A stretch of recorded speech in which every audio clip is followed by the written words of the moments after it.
ఈరోజు మన ముందు మల్లెల రాజేష్ నాయుడు గారు ఉన్నారు.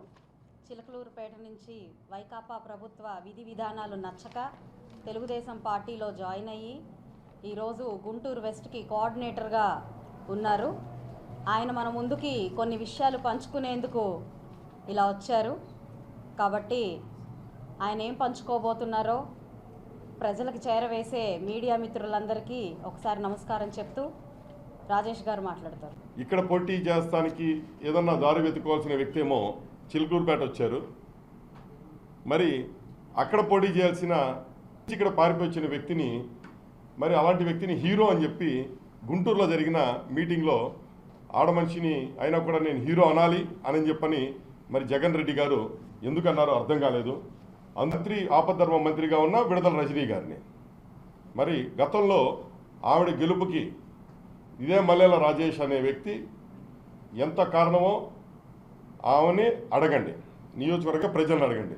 అదే వ్యక్తిని ఏ రోజు ఏది ఆశించుకోకుండా ఒక్క పని కూడా ఆవిడ చేత నేను చేయించుకోకుండా 5 సంవత్సరాలు నేను పనిచేశానా లేదా, లోకల్ బాడీ ఎన్నికలతో సహా కలిపి నేను అడిగే వాటికి ఆవిడ దగ్గర సమాధానం ఉందా లేదా చిలుకలూరుపేట వచ్చి అక్కడ ఆమెని డైరెక్ట్గా సమాధానాలకి చెప్పమని అడగండి.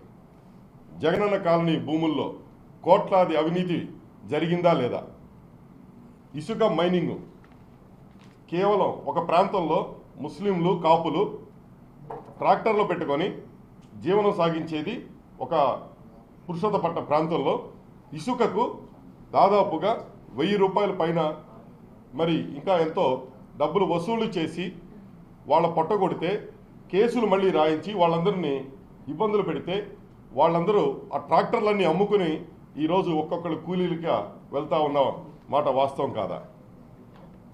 మరి అలాగే మంత్రి పదవి కోసం 2500 కోట్ల పైన మరి ఏదైతే గ్రానైట్ భూమి 227 పైచిలకు ఎకరాలను జగన్ రెడ్డి బినామీ కంపెనీకి నువ్వు ఇప్పిస్తే నీ మంత్రి పదవి వచ్చింది, ఇది నిజం కాదా?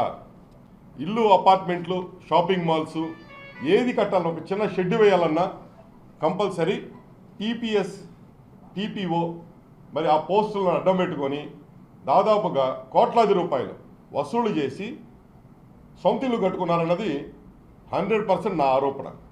నియోజకవర్గంలో చిలకలూరుపేటలో మద్యం దుకాణాలు, బార్ అండ్ రెస్టారెంట్ నడిపిన మంత్రే లేడు, నడిపిన ఎమ్మెల్యే ఎవరు స్వతంత్ర తర్వాత లేరు. ఒక 2 తప్ప 10లో 2 తప్ప 8 దాదాపుగా ఎన్నైనా కానివ్వండి అక్కడ ఉన్న వాటిల్లో 10లో 2 తప్ప అంటే 2 తప్ప మిగతా అందరివి ఆ 2 కూడా వీళ్ళ బినామీ, వీళ్ళ మనిషి. 8 బార్ అండ్ రెస్టారెంట్లు కానీ ఎన్నుంటన్ని వైన్స్ కానీ ప్రతిదీ కూడా వీళ్ళవే. మొట్టమొదటి ఎమ్మెల్యే ఇంతవరకు ఏ ఎమ్మెల్యే నడపల. మరి అలాగే ఈ నెల రోజులు డబ్బులు ఖర్చు పెట్టేది మరి ఈవిడ డిపార్ట్మెంట్ తరఫున ఈవిడ బాధితులు ఎంతోమంది ఈరోజు గుంటూరు పశ్చిమ నియోజకవర్గంలో వెచ్చలవిడిగా డబ్బులు ఖర్చు అవుతూ ఉన్నాయంటే ఏంది, ఈవిడ రూపాయి ఒక్కటి కానే కాదు. ఎవరైనా ఆ రూపాయి పెట్టినా కూడా ఆ రూపాయి కూడా డిపార్ట్మెంట్ వాళ్ళ ద్వారా వస్తూ ఉన్నది బెదిరింపులు. ఎవరు మరీ ముఖ్యంగా మా నియోజకవర్గంలో ఆర్య వైశ్యుల్ని అందులో వైస్ చైర్మన్గా ఎన్నిక నేను ఇస్తాను, నీకు చైర్మన్ ఇస్తానని చెప్పి 7 కోట్ల రూపాయలు అతని దగ్గర తీసుకుంటే 3 కోట్లు తిరిగి ఇచ్చి 4 కోట్ల రూపాయలు ఇంకా ఇవ్వాల్సి ఉండి అతను కూడా మాతో పాటు డబ్బు కన్నా కూడా నాకు గౌరవం ముఖ్యం, దేవుడు ఉన్నాడు నేనని చెప్పని తెలుగుదేశం పార్టీలో జాయిన్ అవ్వడం జరిగింది. తెలిసి ఇక్కడ ప్రజలకు కనీసం తెలియజేద్దాం, ఏదైనా మనం ముందు జాగ్రత్తగా ఉంటేనే మంచిది అన్న ఒక ఆలోచనతో ఇక్కడికి ప్రత్యేకంగా నేను కూడా ప్రత్యేకంగా అడిగి మరీ లోకేష్ బాబు గారిని గుంటూరు పశ్చిమ నియోజకవర్గానికి అబ్జర్వర్గా రావడం జరిగింది. కేవలం ఇక్కడ నాకు ఇంకా అవసరం లేదు, నాకు ఇక్కడ టికెట్ లేదు, 50,000 పైచిలకు నేను డౌన్ఫాల్లో ఉన్నాను, నేను ఎలాగైనా సరే ఇక్కడ ఓడిపోతానని తెలుసుకొని గుంటూరు పశ్చిమ నియోజకవర్గాన్ని మరి ముందు నుంచే ప్రీ ప్లాన్డ్గా ఉన్నట్టున్నారు. ఇంటి స్థలం కొనుక్కొని మరి ఇల్లు కట్టుకుంటూ ఇక్కడికి వచ్చేసి ఇక్కడ స్థానికురాలని చెప్పని ముఖ్యమంత్రి గారు మొన్న చెప్తా ఉంటే నవ్వొస్తూ ఉంది.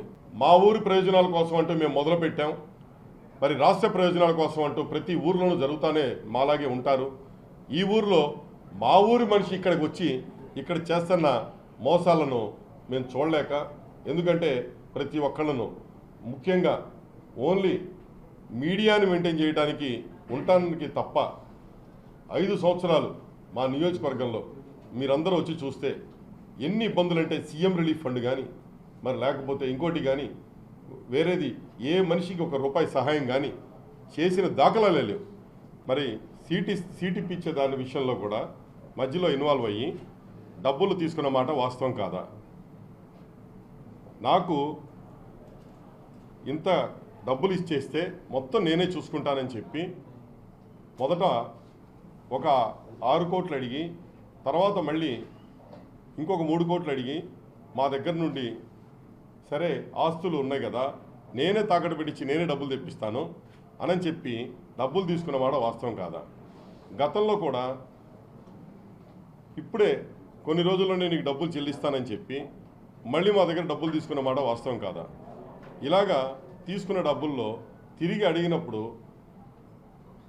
మా మీద ఏదో ఒక ఇబ్బందులు క్రియేట్ చేయాలని ఎలక్షన్లో నుంచున్నాడు కాబట్టి ఎలక్షన్స్ని అడ్డం పెట్టుకొని మా దగ్గరికి రావాలి, మా పేరు ఎత్తాలి, మా పేరు ఎత్తకుండా అతను ఎలక్షన్ చేసుకుంటాడా? ఎలా చేసుకుంటాడు? మా పేరే లేకుండా అక్కడ ఎలక్షన్ జరుగుతూ ఉంది, అతనికి మంచి పేరు వస్తూ ఉంది అని చెప్పి కేవలం కుట్ర పన్ని నన్ను ఇబ్బందులకు గురి చేస్తే ఈ పంచాయతీకి కూడా మరి నన్ను ఆవిడ్ని కూర్చోబెట్టి కాంప్రమైజ్ చేయాలని ట్రై చేస్తే నేను ఇలాంటి ఒక క్యారెక్టర్లెస్ పర్సన్తో నేను పొరపాటు కూడా చేతులు కలపను. వాళ్ళు అవసరం లేదు, వాళ్ళ కుటుంబ ఓట్లు కూడా నాకు అవసరం లేదు. నాకు మా కుటుంబం నుండి నాకున్న పేరుకి ఖచ్చితంగా గెలుపోవటంలో ఏదో ఒకటి ఖచ్చితంగా నేను దగ్గర దాకా వెళ్ళి సాధించుకోగలను, నా సొంతంగా నేను చేసుకోగలను, ఆ విధి మా కుటుంబానికి నాకు ఉంది అని చెప్పి కేవలం ఈ విభేదంతోనే పెద్ద స్థాయికి వెళ్ళి నేను జగన్మోహన్ రెడ్డి గారు చెప్పినా కూడా వినకుండా, నేనైతే ఉన్నది జరిగింది చెప్తున్నాను, వినకుండా పార్టీ నుండి బయటకు వచ్చేసాను. నాకు మరి ఎమ్మెల్సీ హామీ కూడా ఇస్తా ఉన్నారు, అయినా కూడా అవసరం లేదని బయటకు వచ్చాను. పార్టీలకు అతీతంగా ఆలోచించండి.